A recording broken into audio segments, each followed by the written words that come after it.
नमस्कार दोस्तों, एक बार फिर स्वागत है आपका अपना यूट्यूब चैनल मास्टरमाइंड बीपीएस में वीरेंद्र प्रताप सिंह। आज हम बात करते हैं कावेरी नदी की। देखिए, कावेरी नदी की यदि हम बात करते हैं तो सबसे पहले प्रश्न बनता है कि उसका उद्गम स्थल कहाँ पर है। तो कावेरी का जो उद्गम स्थल है वो है ब्रह्मगिरी की पहाड़ियाँ और कर्नाटक में। ठीक है, ब्रह्मगिरी की पहाड़ियाँ।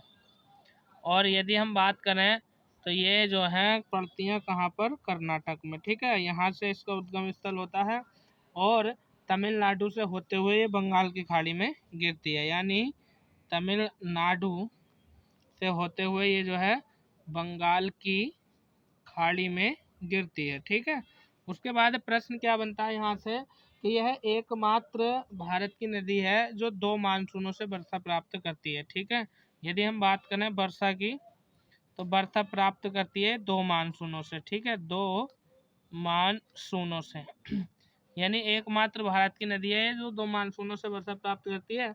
और मानसूनों की यदि हम बात करें तो एक दक्षिण पश्चिमी मानसून होता है और उत्तर पूर्वी मानसून होता है।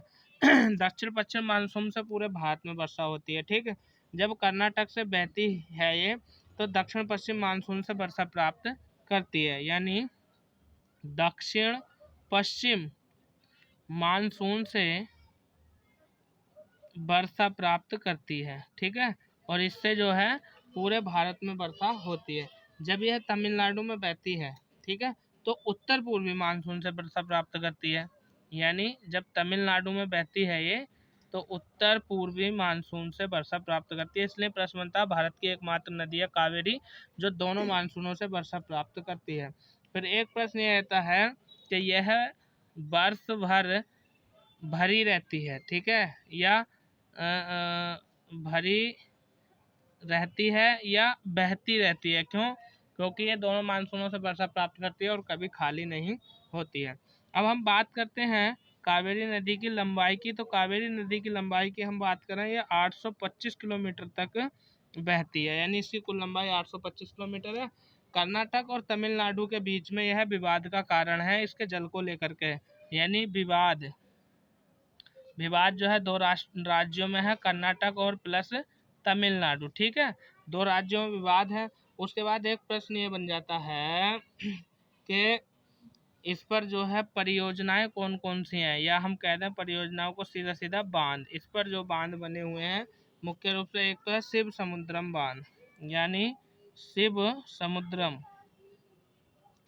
समुद्रम बांध है, और एक है मैंटूर बांध या मैंटूर परियोजना। ठीक है, मैंटूर बांध या मैंटूर परियोजना। और इन दोनों परियोजनाओं की यदि हम बात करें तो भारत के राज्य तमिलनाडु में स्थित है। अगला प्रश्न ये बनता है यहाँ से इसको लेकर के कि ये जो बांध है शिव समुद्रम बांध, ये जो है एक जलप्रपात भी है। ठीक है, और तमिलनाडु में मिलता है। जलप्रपात का मतलब होता है सीधा सीधा झरने से। उसके बाद प्रश्न ये बन जाता है कि ये जो शिव समुद्रम जलप्रपात है या नदी घाटी परियोजना, यह है भारत की प्राचीनतम नदी घाटी परियोजना है। प्राचीनतम। और यदि यहीं पर हम बात करें स्वतंत्र भारत की, तो स्वतंत्र भारत की जो नदी घाटी परियोजना है वह है दामोदर नदी घाटी परियोजना। और एक प्रश्न ये बनता है, जब यह बहती है कहाँ से बहती है? कर्नाटक में बहती है। और यहाँ से निकलने के बाद जब ये बहती है तो 3 धाराओं में बहती है। एक ये धारा हो गई, एक धारा ये हो गई, और एक धारा, 3 धाराओं में बहती है और बंगाल की खाड़ी में गिर जाती है। कावेरी नदी जब ये बहती है तो इन पट्टियों में जो है छोटे छोटे द्वीपों का निर्माण करती है। जैसे यहाँ पर है ये श्रीरंगपट्टनम द्वीप और ये श्रीरंगापट्टा द्वीप। और यदि इन दोनों द्वीपों की बात हम करें तो ये दोनों द्वीप जो है दक्षिण भारत में है। ये दोनों द्वीप दक्षिण भारत में है। और यदि राज्य की हम बात करें तो ये जो है कर्नाटक राज्य में स्थित हैं दोनों द्वीप। उसके बाद एक महत्वपूर्ण प्रश्न कावेरी नदी को लेकर के ये बन जाता है कि ये जो है दक्षिणी गंगा के नाम से पुकारी जाती है। यानी यह भारत की दक्षिणी गंगा कहलाती है। दक्षिणी गंगा क्यों कहलाती है? क्योंकि यह गंगा नदी के समान पवित्र नदी के रूप में है। यानी पवित्र नदी है। दक्षिण की गंगा किसे कहते हैं? दक्षिण की गंगा जो कहते हैं हम वो कहते हैं कावेरी को, और दक्षिण की गंगा कहते हैं गोदावरी को, और दक्षिणी गंगा जो कहते हैं वो कावेरी को कहते हैं। इसके बाद अगली नदी की यदि हम बात करें तो अगली नदी है हमारी महानदी। ठीक है, महानदी। महानदी महानदी को लेकर के क्या क्या प्रश्न बनते हैं इसके बारे में भी हम चर्चा करेंगे। सबसे पहले हम चर्चा करेंगे महानदी के संदर्भ में इसके उद्गम स्थल की। ठीक है, तो महानदी का जो उद्गम है यानी कहाँ से निकलती है ये, तो ये निकलती है मैकाले की पहाड़ियों से। मैकाले की पहाड़ियों से, मैकाले की पहाड़ियों से ये नदी निकलती है। और यह मैकाले की पहाड़ियों की हम बात करें कि ये कहाँ पर है, ये अमरकंटक के दक्षिण में है। जो अमरकंटक है, अमरकंटक की पहाड़ी है उसके दक्षिण में है मैकाले की पहाड़ी, यहीं से ये निकलती है। और विशेष बात यदि हम करें तो स्थान को लेकर के, स्थान राज्य की हम बात करते हैं तो यहाँ पर स्थान में आया था आपका छत्तीसगढ़। छत्तीसगढ़, छत्तीसगढ़ से ये निकलती है मैकाले की पहाड़ी में से। ठीक है, उसके बाद प्रश्न ये बन जाता है, निकलने के बाद ये उड़ीसा में जाती है और उड़ीसा के तटीय भाग में मिल जाती है और वहीं से जो है ये खाड़ी में मिल जाती है, यानी उड़ीसा में बहती है। और एक महत्वपूर्ण प्रश्न बनता है कि ये उड़ीसा की प्रमुख नदी है। प्रमुख नदी है किसकी, उड़ीसा की। और इस नदी पर एक बांध परियोजना बनी है जिसका नाम है, यानी हम बांध कहते हैं या परियोजना कहते हैं, इस पर बनी है जिसका नाम है हीराकुंड बांध, यानी हीराकुंड बांध। हीराकुंड बांध जो है वो राज्य की यदि हम बात करें तो उड़ीसा में है और महानदी पर बना है। और यह भारत का सबसे लंबा बांध है, यानी यह भारत का सबसे लंबा, भारत का सबसे लंबा बांध है। और यदि हम इसकी लंबाई की बात करें तो लगभग में 5 किलोमीटर इसकी लंबाई है, अन्यथा 4.8 इसकी जो है लंबाई है। और यहीं महानदी की यदि हम बात करें तो इसके किनारे एक शहर बसा है जिसका नाम है कटक। शहर बसा है जिसका नाम है कटक। कटक जो है उड़ीसा में महानदी के किनारे बसा है। और कटक जो है ये जन्मस्थली है, किसकी जन्मस्थली है, सुभाष चंद्र बोस की। ठीक है, सुभाष चंद्र बोस की जन्मस्थली, यानी सुभाष चंद्र बोस का जन्म कहाँ हुआ था, वो कटक में हुआ था। आगे हम बात करें इसकी, जब ये उड़ीसा में बहती है तो उड़ीसा के क्षेत्र में ये एक डेल्टा का निर्माण करती है। और उस डेल्टा की यदि हम बात करें तो उड़ीसा में उसे कहा जाता है उत्कल का मैदान। ठीक है, उत्कल का मैदान। उत्कल का मैदान किस नदी का है, महानदी का। आगे प्रश्न क्या बनता है यहाँ से, इसके लिए प्रश्न ये बनता है कि महानदी का जो तटीय प्रदेश है उसको क्या कहा जाता है। तो महानदी के तटीय प्रदेश को, महानदी के तटीय प्रदेश को जो कहते हैं वो उत्तरी सागर, उत्तरी सरकार, उत्तरी सरकार, उत्तरी सरकार कहा जाता है महानदी के तटीय भाग को, या फिर सीधा सीधा आ जाएगा आपको उत्कल का मैदान। ठीक है, उत्कल का मैदान भी हम इसको बोल देते हैं। आगे महानदी की यदि हम बात करें सहायक नदियों की, तो इसकी नदियों के बारे में जान लेते हैं कि सहायक नदियां कौन कौन सी हैं। सहायक नदियों में सबसे पहले आ जाती है, एक है जोंक नदी, और एक नदी का नाम है तेल नदी। दूसरी नदी है आपकी शिवनाथ नदी, शिवनाथ नदी। एक नदी और आ जाती है जिसका नाम है हंसमुख नदी। तो दोस्तों इसको लेकर के जो महत्वपूर्ण प्रश्न थे वो लगभग पूरे हो गए। दक्षिण भारत की नदियों के संदर्भ में हम बात करें तो एक और नदी आ जाती है जिसका नाम है पलार, पलार। और एक नदी है पेन्नार। पलार और पेन्नार नदियों की यदि हम बात करें तो इन दोनों का उद्गम स्थल एक ही है, और वह उद्गम स्थल है क्या, नंदीगढ़ की पहाड़ियाँ।